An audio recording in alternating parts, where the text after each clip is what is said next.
Hi guys! Welcome back to my channel. Again, my name is Jap. Kumusta po kayong lahat?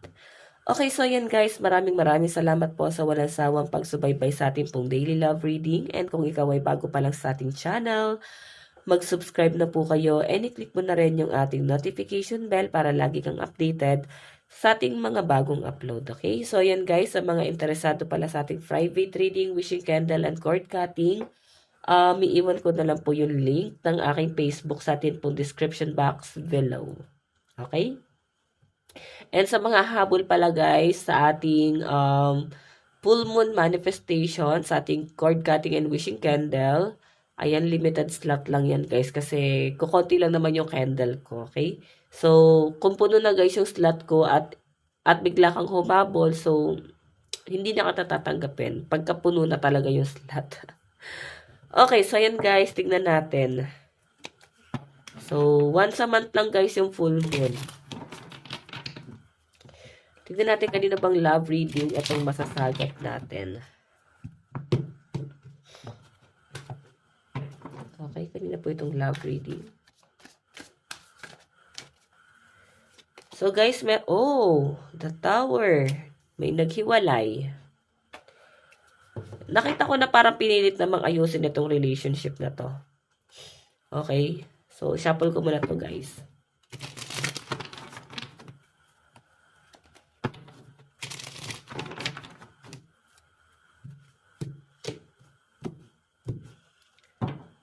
Okay. Saya pa siya nagagalaw ko yung camera. So guys, the Tower. Nakikita ko na parang pinilit ayusin itong relationship na to. Okay? Nakikita ko rin guys na parang may nabalitaan, na-discover. So, parang yun yung naging dahilan kung bakit nasira na din tong relationship na to. Maraming issue, no? Pwedeng nagkaroon ng affair. May ibang, ano yun guys? May naging ibang issue din. So, nakikita ko dyan. Okay? So, nakikita ko na parang, ayun nga, pinilit nyo namang ayusin. Rebuilding. Death. New beginning. Pero, siguro talagang may mga bagay na hindi nyo pa rin talaga inaasahan or hindi nyo guys ina-expect na parang malalaman nyo na parang ganun pala katindi or ganun na kalala yung issue yung dalawa. Okay, so siguro may nalaman ka sa person mo. Tingnan natin. O, diba? May lumabas dito. Queen of Pentacles. Earth, Mother, secure, dependable, practical, and grounded. Nagkaroon ng third party. Pwedeng hindi ka rin aware na meron palang ibang involved. Ikaw pala yung third party. Pwede ikaw yung third party at hindi mo alam. Okay? Yung iba naman sa inyo guys, pwedeng nagkaroon ng third party at parang naunang asawa niya yung naging third party na, no? Parang naghiwalay na sila nung naging kayo tapos nagkabalikan sila. Yun yung nakikita ko dyan guys. Nasira yung relationship nyo kasi may ibang involved na. Okay? So, meron tayong 5 of Cups, disappointment, loss, hurt, sorrow, regret, and depression. So, ito yung nagdudulot ng matinding stress sa inyo ngayon. Nakikita ko dyan guys na parang hindi nyo na rin guys kinaya yung stress. Okay? Nahirapan ka na rin kaya parang napilitan ka na rin na bitawan kahit na parang gusto pang ipaglaban tong relasyon na to.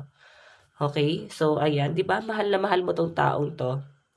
So, may nakikita ko guys, may bagong taong paparating sa inyo, no? New love, proposal, offer, marriage, new relationship. So, once na dumating tong taong to guys, mag-offer siya sa inyo ng marriage, no?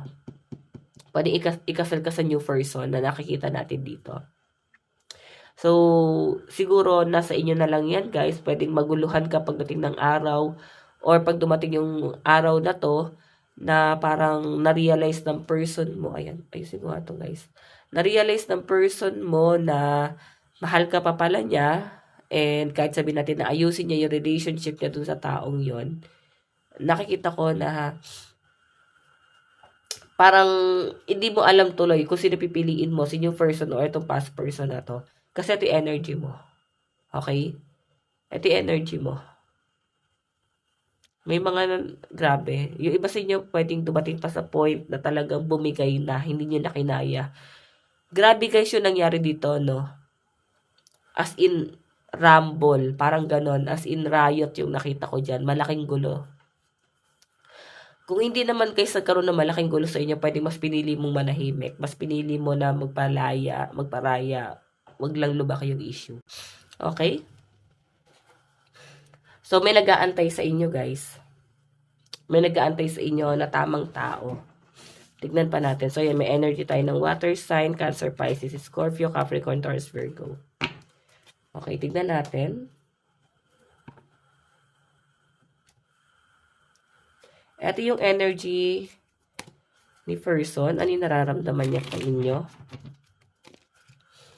Nararamdaman ng person mo sa'yo.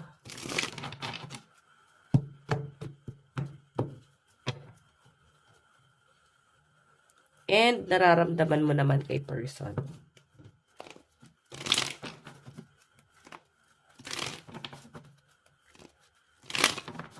Ano yung nararamdaman mo kay person?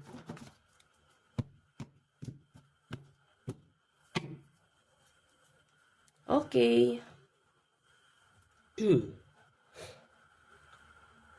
Nararamdaman ni person.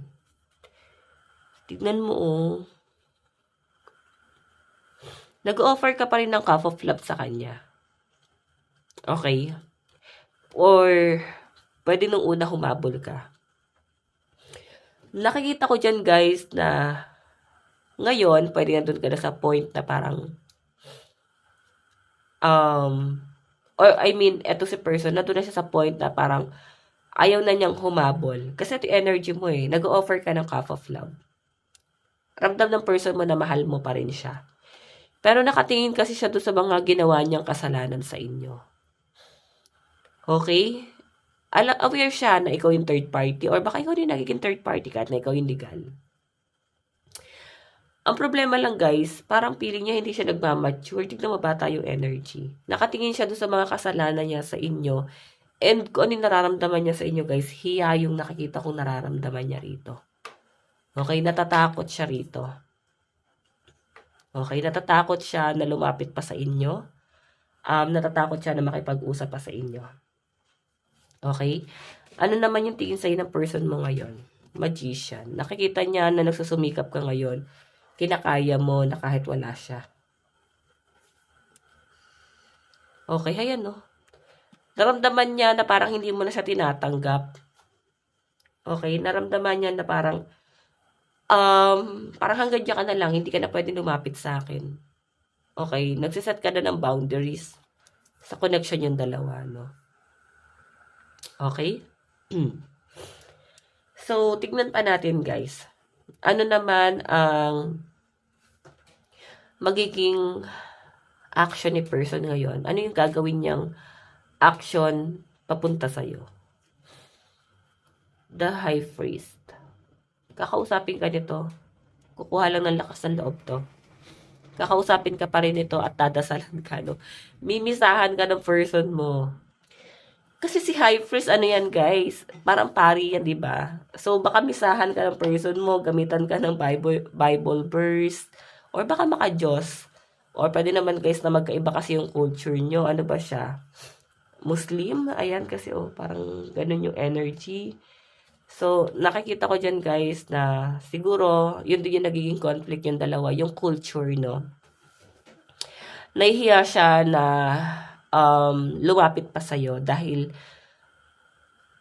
yung culture niya yung mas pinili niya or yung tradition nila. Okay? So, siguro, yun na nga, baka nakatadhana na talaga siya sa iba. Or baka may na-offer siya. Legal naman sa kanila yung pangalawang asawa, so whatever. So, yun nga lang guys, hindi ka naging aware or parang hirap kang tanggapin yon. Or ayaw mong ilagay yung sitwasyon mo sa ganon. Tignan natin ano naman ang magiging outcome. Diba? Nahirapan siya, Ito yung outcome niya, guys. Hindi siya naging aware sa mga bagay-bagay. So, I think itong relationship na to, susukuan to. Hindi na to kayang ipaglaban pa. Okay, the world, moving on na lang. Parang moving forward na lang kayo parehas. Parang pipiliin na lang na mag-move on. Alam niyo yung parang tinatawag na greatest love. Ganun yung nakikita ko rito. So, sabi kasi nila guys, sa nabasa ko lang no, na ang greatest love, yan yung taong minahal mo ng sobra pero hindi mo na pwedeng makatuluyan. I think siya yon. Ito yung person na to. Baka naalala mo lang. Baka parehas na kayong masaya, baka parehas na kayong may asawa. 'Di ba?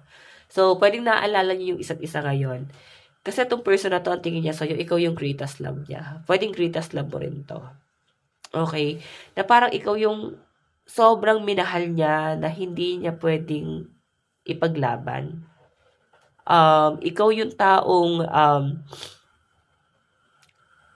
ikaw yung taong parang hihilingin niya na sana magkita na lang ulit, no? Kung totoo man yung um, afterlife, 'di ba? So ganun yung nakikita ko sa kanya na parang ngayon kasi sa kasalukuyan, guys, wala siyang magawa. Okay? So next life, so parang feeling niya sana doon na lang kayo magkita at doon ka lang niya kayang ipaglaban. Parang ganun, naniniwala siya sa ganun. Okay? Medyo nakakalungkot tong energy na to, guys, kasi masyadong spiritual, ganun yung energy. So, meron tayong earth sign dyan, no? Capricorn, Taurus, Virgo, Cancer, Pisces, Scorpio, Aquarius, Gemini, Libra. So, sa mga nagtatanong, guys, no, ulitin ko, yung mga zodiac sign na sinasabi natin sa side ng person mo, zodiac sign yun ng person mo, okay? Tignan natin ulit. Okay, meron tayong Taurus, Leo, Aries, Capricorn, Gemini. Okay, nasabi ko na rin. Virgo and Sagittarius. Tignan pa. Okay. Mamaya na natin ito lipitin. So, yun naman. Ano yung nararamdaman mo kay person? Naka-move on ka na eh. The world, oh. Nag-heal na kayo. Actually, matagal na to nangyari. Okay? Okay na kayo. Parang, kababata mo siguro to noon or puppy love mo. Ganyan. Or nakilala mo noon. Or ngayon, pwede nakilala mo ngayon. Pero, parang nagparaya. Pinalaya. Ganun yung energy. Mahal yung isa't isa pero parang kailangan yung palayain. Oh, grabe. Medyo nakakaiyak tong energy na to, guys, no? Kasi parang kailangan yung palayain yung isa't isa kasi wala naman kayong ibang choice. Okay? Parang ganun title nga nun eh. Mahal niyo yung isa't isa pero hindi niyo kayang ipaglaban. Ano ba yun? Mahal yung isa't isa pero mas pinili niyong palayain na lang yung isa't isa. Parang ganyan. Kasi nag-move on ka na lang dito eh. Pinalaya mo na siya, pinaubaya. Grabe. Sige. Ano yung tingin mo kay person mo ngayon? Magician. Grabe, no? Ito mo yung tingin sa'yo ng person mo, magician. Ikaw ganun din yung tingin mo sa kanya. So, parang nagpo-focus na kayo sa kanya-kanya yung mga buhay. Nakikita mo rin ng person mo ngayon na parang nagsusumikap na rin siya sa buhay niya nang wala ka. And yung person mo, ganun ka rin niya nakikita na parang kinakaya mo. Nagsusumikap ka na rin. Okay, nagsusumikap ka. Pinipilit mo makaahon. Pinipilit mo mag-recover. Pero nakita ko sa inyo, guys, moving forward kay. Wala kang choice eh, kundi mag-move on. Tanggapin. Ano naman yung magiging action mo? Temptation, Ace of Wands. Parang alam mo na rin kasi kung anong kay kung saan mo ilulugar yung sarili mo. Kung ano ka lang sa buhay niya. Kasi guys, yung Ace of Wands, sa totoo lang, temptation yan. So, aware ka na parang inisip mo na lang na na-tempt lang siya sa'yo. Inisip mo na baka ganito lang kayo. Ganun yung nasasagap ko dyan, guys. Ace of Wands. Okay? Pero guys, no, yung action kasi guys, fire. Grabe, napaka-fiery ng energy. Nandun pa rin yung love. Hindi pa rin siya nawawala. Kinikip pa rin. Pero siguro, sa isip mo na lang yon. Okay? I think greatest love mo tong taong to. And kung nasang sitwasyon ka ngayon, pinipili mo na lang yon. Okay? Pinipili mo na lang na nandyan ka. Ano yung magiging outcome? Okay, the will.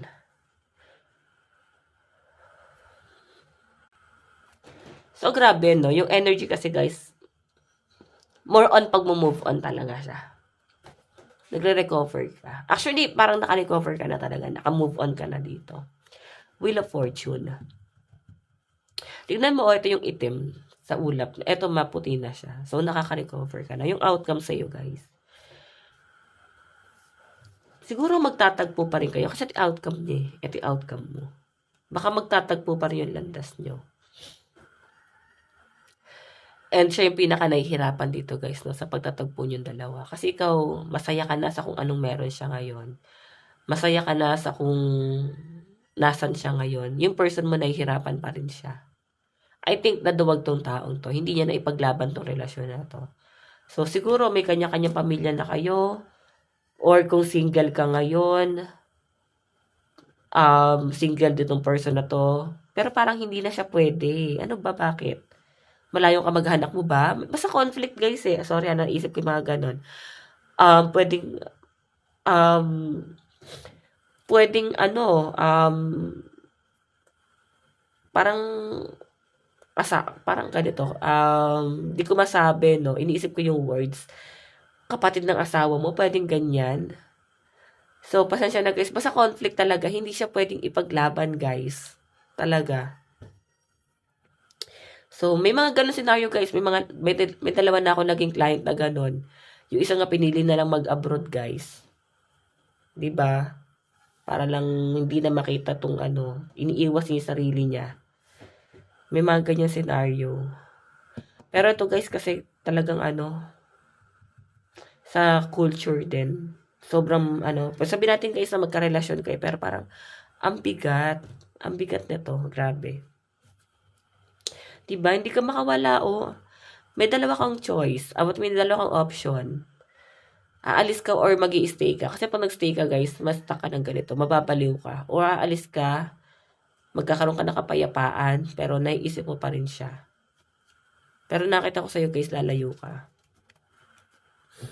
Okay, so meron ditong Earth sign, Capricorn, Taurus, Virgo, Aquarius, Gemini, Libra, Aries, Leo, Sagittarius. Tignan pa natin.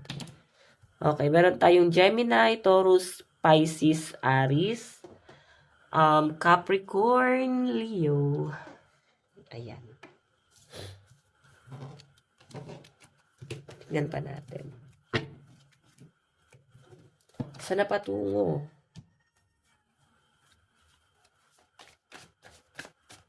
Saan na patungo? Ako tayo guys ang dalawang card. Or sige, tatlo na lang. Tatlong card. Kuha tayo ng tatlong card. Saan na papunta tong relationship yung dalawa? Saan na papunta spirit guide? King of Cups.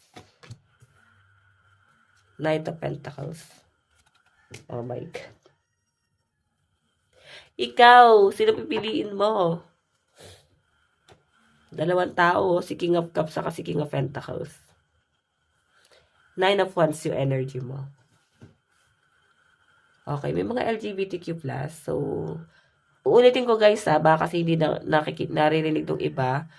Any gender guys, no? Wala tayong pinipiling gender dito. Kahit ano to. Kahit ano to, babae ka, lalaki ka, LGBTQ. Kahit ano guys, basta nakaka-relate ka. Okay? Kung makita mo guys si Knight of Cups. Dalawa silang nagmamahal sa'yo. Ito nag-aantay sa'yo pero hindi ka naguguluhin. Tignan mo yung energy mo, Knight of Wands. Nahihirapan ka, nasasaktan ka rin sa nangyayari. Sobrang bigat ng mga revelasyon na to, guys. Sa totoo lang. Yung outcome, guys, ayun, yun lang yung pinakita sa akin. Mahihirapan ka sa dalawang taong to. I think mas pipiliin mo yung sarili mo. Parang bahala na, bawi na lang next life. Parang ganyan. Love advice. Sexuality. May coupling. Yung iba sa inyo guys, parang friends with benefits. Wala talagang label. Okay, wala talagang label. Ayan sexuality, limonicity. Okay, life purpose. So, may dahilan kung bakit nangyayari to sa inyo, guys. Okay? Hindi yan basta nangyari lang. Feeling ko, kilala mo na sa past life yan taong yan. Okay? Nagtagpo na naman kayo ngayon na sobrang komplikado. Okay, mensahe sa'yo ng person mo. I replay our conversation over and over. nag-usap pa kayo nito guys, no? Pero ang nakikita ko, hindi mo na siguro guys nire-replyan or umiiwas ka na. Kaya binabalik-balikan na lang niya yung huling reply mo sa kanya. Meron tayong I wish I had treated you better. Diba, nagsisisi rin siya, dapat pala pinaglaban ka niya. Diba, I couldn't let you get close to me. Diba, kakasabi ko lang, hindi kanya kayang ipaglaban, guys. Okay, so ayan guys. Water sign, Cancer, Pisces, Scorpio, Capricorn, Taurus, Virgo, Aries, Leo, Sagittarius. Ito lang po ang inyong reading bukas po ulit. God bless and love you all. Bye-bye.